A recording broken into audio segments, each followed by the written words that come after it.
నమో గణపతయే.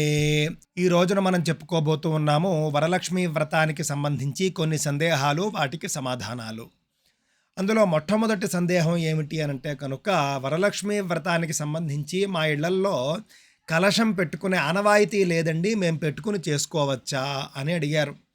తప్పక చేసుకోవచ్చు. ఆనవాయితీ లేకపోవడం అనేటటువంటిది ఏదైనా కారణాంతరాల చేత మాత్రమే వాళ్ళు మానేసి ఉంటారు. మీ అత్తగారు కావచ్చు, వాళ్ళ అత్తగారు కావచ్చు. ఎందుకు అనంటే, మనకు అనేక సందర్భాల్లో అనేక కాలమాన పరిస్థితులను బట్టి అనేక ఇబ్బందులు ఎదురవుతాయి. అనేక అసౌకర్యాలు ఎదురవుతాయి. అలాంటి సందర్భాల్లో చాలామంది కలశ పెట్టుకుని చేసుకునేటటువంటి అలవాటు పోయి ఉండవచ్చు. అసలు కొంతమంది వరలక్ష్మి వ్రతమే మా ఇంట్లో లేదండి, చేసుకోవచ్చా అని కూడా అడిగారు. లేకపోయినా కూడా చేసుకోవచ్చు. ఎందుకు అనంటే, వందలాది వ్రతకల్పాలు, వేలాది వ్రతకల్పాలు మనకు పురాణాల్లోనూ వేదాల్లోనూ కనిపిస్తాయి. అందులో అన్ని వ్రతాలు అందరూ ఆచరించి తీరాలి అని ఏమీ లేదు. సహజంగా ఏదైనా ఒక వ్రతము ఆ శతాబ్దంలోనో ఆ దశాబ్దంలోనో బాగా ప్రాచుర్యంలోకి వస్తే అది అందరూ చేస్తూ ఉంటారు. ప్రాచుర్యం నుండి పోతే మళ్ళీ కొంతమంది పక్కన పెట్టేస్తూ ఉంటారు.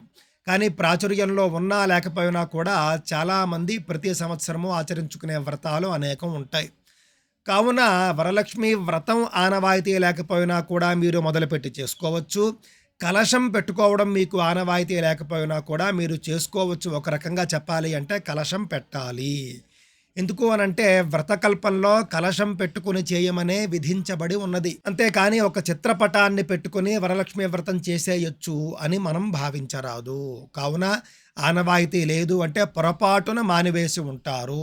కావున ఆనవాయితీ లేకపోయినా కూడా మీరు చేసుకోవచ్చు. కానీ మీరు మరొక విషయాన్ని కూడా దృష్టిలో పెట్టుకోవాలి. మీ ఇంటి పెద్ద అయినటువంటి అత్తగారు కావచ్చు, లేదా ఆవిడ అత్తగారు కావచ్చు, ఇంటి పెద్దగా ఉంటారు. వాళ్ళు గట్టిగా మనకు ఆనవాయితీ లేదమ్మా, నువ్వు చేయవద్దు అని గట్టిగా వ్యతిరేకించారనుకోండి, అప్పుడు మీరు చేయకండి. ఎందుకు అనంటే, శాస్త్రంలో ఉన్నదానికంటే కూడా ఆ విధంగా అత్తగారు అంతకంటే పెద్దవాళ్ళ యొక్క ఆదేశాన్ని పాటించాలి కాబట్టి, ఆ ఆదేశాన్ని దృష్టిలో పెట్టుకుని మీరు చేసుకోవచ్చు. ఒకవేళ మీకు చేయాలి అనే దృఢ సంకల్పం ఉన్నప్పటికీ కూడా సరైనటువంటి కారణం లేక మనకు ఆనవాయితీ లేదు అనే భయంతో మాత్రమే వాళ్ళు అడ్డు పెడితే కనుక అందులో ఏదైనా దోషం ఉంటే అది వాళ్లకు వెళుతుంది. అది కూడా వాళ్ళు దృష్టిలో పెట్టుకోవాలి. శాస్త్రంలో ఉన్నట్లుగా చేయాలి. ఆనవాయితీ లేకపోవడం అనేది మాత్రం ఒక మూఢనమ్మకము. చాలామంది చెబుతూ ఉంటారు, మాకు వినాయక చవితి కూడా లేదండి. అసలు కొన్ని కుటుంబాల్లో అసలు ఏమీ ఉండదు. ఎందుకు అనంటే, ఆ అత్తగారిలో మావగారిలో వాళ్ళు ఇంచుమించుగా నాస్తిక భావజాలం వాళ్ళు అయ్యి ఉంటారు. కొంతమంది వామపక్ష భావజాలం వాళ్ళు అయ్యి ఉంటారు. వాళ్ళు సంవత్సరంలో ఏ పూజ చేసి ఉండరు. అలాంటి ఇంటికి కోడలుగా వెళ్ళినటువంటి మహితాత్మురాలు ఒక ఆమె ఉంటుంది. కోడలు అన్ని పూజలు చేసుకుంటూ ఉంటుంది. మా అత్తగారు ఏమీ చేయలేదండి అని ఈవిడ చెప్పచ్చు. లేదా ఈవిడ అత్తగారు చెప్పచ్చు, మా అత్తగారు ఏమీ చేయలేదు అందుకని నేనేమీ చేయటం లేదు అని. కావున అత్తగారు చేయనంత మాత్రాన చేయకపోవడము అనేది ఉండదు. కొన్ని సాంప్రదాయాలు మాత్రం కుటుంబంలో ఉండవు. సాంప్రదాయాలు వేరు, వ్రతాలు వేరు. వ్రతంలో ఉండేటటువంటి విధి నియమాలు వేరు. కావున వరలక్ష్మి వ్రతం మీకు లేకపోయినా కూడా మీరు చేసుకోవచ్చు. మీ కుటుంబంలో ఆనవాయితీ లేకపోయినా కూడా, కలశం లేకపోయినా కూడా మీరు పెట్టుకోవచ్చు. ఇక రెండవ సందేహం ఏమిటంటే, కలశంలో బియ్యం పోయాలా, నీళ్లు పోయాలా? వ్రతకల్పంలో మనం చూసినట్లయితే కనుక కలశంలో బియ్యం పోయమనే ఉంది. కానీ చాలా ప్రాంతీయ ఆచారాల్లో నీళ్లు పోస్తూ ఉన్నారు. వరలక్ష్మి వ్రతానికి సంబంధించి మాత్రం కలశలో బియ్యమే వేయాలి. ఈ విషయాన్ని దృష్టిలో పెట్టుకోండి. వేరే పూజలు, వేరే వ్రతాలు ఆచరించినప్పుడు మాత్రం అప్పుడు కలశలో నీరు పోయమని ఆ కల్పంలో చెప్పినట్లయితే నీరు పోయొచ్చు, బియ్యం పోయమని చెప్తే బియ్యం పోయొచ్చు. కానీ ఇక్కడ వరలక్ష్మి వ్రతంలో మాత్రం స్పష్టంగా శ్వేత తండులములు అని చెప్పబడింది, కొత్త బియ్యం అని కూడా చెప్పబడింది. కావున బియ్యమే పోయాలి. ఇక మూడవ సందేహం ఏమిటి అంటే, కలశకు ముఖం పెట్టవచ్చా అండి? వెండి ముఖం మేము ఎప్పుడో చేయించుకున్నాము, అది ప్రతి సంవత్సరము కూడా మేము పెట్టుకుంటాము, పెట్టుకోవచ్చా అని అడిగారు. సాధారణంగా కలశకు మనం ఆభరణాలను ధరింపజేయవచ్చు. ఎందుకు అనంటే, షోడశోపచార పూజలో మనకు ఆభరణాలు, మంగళద్రవ్యాలు వస్తాయి. ఆ ఆభరణాలు కూడా ఖచ్చితంగా మనకు శక్తి ఉన్నవారైతే, బాగా సంపన్నులు అనుకోండి, వెండి, బంగారము మొదలైనటువంటి వాటితో చేయించిన ఆభరణాలు వాళ్లకు ఉన్నట్లయితే వాటిని ఆభరణాలుగా పెట్టవచ్చు. లేదు అనంటే చివరికి ఇత్తడి, రాగి వాటితో కూడా ఎవరైనా ఆభరణాలు అమ్ముతారేమో తెలియదు. ఒకవేళ అమ్మితే కనుక వాటిని కూడా ఆభరణాలుగా మనం తీసుకువచ్చి అమ్మవారికి సమర్పించుకోవచ్చు. అలా కాకుండా మనకు బజార్లో దొరికేటటువంటి మెటల్ అంటే అనేక రకాలైనటువంటి రోల్డ్ గోల్డ్తో చేసి అమ్మేస్తూ ఉంటారు. అవి ఇనుము అలాగే స్టీలుతో తయారు చేసి ఉంటారు. అవి మాత్రం ఎట్టి పరిస్థితుల్లోనూ కూడా మనం అలంకరించకూడదు. ఆభరణాలను మనం పెట్టాలి అనంటే కనుక మనకు సాంప్రదాయంగా వచ్చేటటువంటి పంచలోహాల నుండే తీసుకుని మనం పెట్టాలి. లేదు అనంటే కనుక పూలమాలలతో సరిపెట్టుకోవచ్చు. అలాగే కలశకు చీర కట్టవచ్చా అని అడిగారు. సాధారణంగా మనం చెప్పాలి అనంటే కలశలకు చీర కట్టడం అనేటటువంటిది ఇటీవల కాలంలో మొదలైంది. ప్రాచీన కాలం నుండి వచ్చి ఉన్నది అని నేను అనుకోవటం లేదు. మనం పూజా విధానంలో భాగంగా అమ్మవారికి వస్త్రం సమర్పించుకునేటటువంటి సందర్భంలో చీరను సమర్పించుకుంటాం. అప్పుడు మనం కట్టే ప్రయత్నం చేస్తే కనుక కలశ కదిలిపోతుంది. కావున మధ్యలోనే ఉద్వాసన అయిపోయినట్లుగా మనం భావించవలసి ఉంటుంది. మరి ముందే చీర కట్టవచ్చా అంటే కనుక మన ఆత్మసంతృప్తి కోసం చీర కట్టుకుని ఆనందపడవచ్చేమో కానీ కల్పనలో అయితే లేదు. చీర సమర్పించడం మాత్రమే ఉన్నది. చీర కట్టుకోవడం పెద్ద దోషం కూడా కాదు అని కూడా మనం చెప్పవచ్చు. ఇకపోతే ఒకరు అడిగారు, కలశ స్థాపన చేసినప్పుడు అమ్మవారి కలశం ఉంటుంది, దానికే మనం మామిడి కొమ్మలు, మర్రి కొమ్మలు, కొబ్బరికాయ అవన్నీ కూడా పెడతాము. అది కాకుండా మళ్ళీ కలశారాధన అని ఒకటి పంచపాత్రతో పాటు చేస్తారు కదా, ఏది అసలైన కలశ అని అడిగారు. సాధారణంగా మనం చూసుకున్నట్లయితే ఇలాంటి పూజల్లో మనకు 3 చెంబులు ఉంటాయి. ఒకటి పంచపాత్ర, అది ఆచమనానికి మాత్రమే వాడతాం. రెండవది కలశారాధన. కలశారాధన అని చేసి అందులో ఉన్నటువంటి నీటితోనే మనం పాద్యాది ఉపచారాలన్నీ కూడా చేస్తాము. మూడవది ప్రధాన కలశ. 3 వేరు. ప్రధాన కలశ వేరు, కలశారాధనలో కలశ వేరు. కలశారాధనలో కలశ నీటిని మనం పవిత్రంగా వాడుకోవడానికి మాత్రమే చేస్తాము. కలశ స్థాపన కలశ వేరు. ఈ విషయాన్ని దృష్టిలో పెట్టుకోవాలి. కావున కలశావాహన వేరు, కలశారాధన వేరు. ఆవాహన చేసేటటువంటి కలశ ప్రధాన కలశ అనబడుతుంది. అందులో మనం అమ్మవారిని ఆవాహన చేస్తాము, పూజిస్తాము. ఆరాధన చేసే కలశ వేరు. ఇక్కడ మనం కలశారాధన అని కింద పెట్టుకుని చేస్తాము. అందులో ఉన్నటువంటి నీటిలోకి గంగాది సర్వతీర్థాలను కూడా మనం ఆవాహన చేసుకుంటాము. చేసుకుని ఈ పవిత్ర జలాల్ని పూజకు ఉపయోగించుకుంటాము. ఇక 5వ సందేహం ఇంకొకరు అడిగారు, ఏమిటి అనంటే కనుక మీరు గతంలో చెప్పారు యూట్యూబ్లోని ఆడియోలు అవి పెట్టేసుకుని పూజలు చేసుకోకూడదు, పండితుడిని పిలుచుకోవాలి అని. కానీ పండితులు మేము పిలిస్తే రారండి, అసలు మాకు దొరకడమే కష్టంగా ఉంది అని అన్నారు. ఇది వాస్తవమే. పండితులు దొరకడమే కష్టం.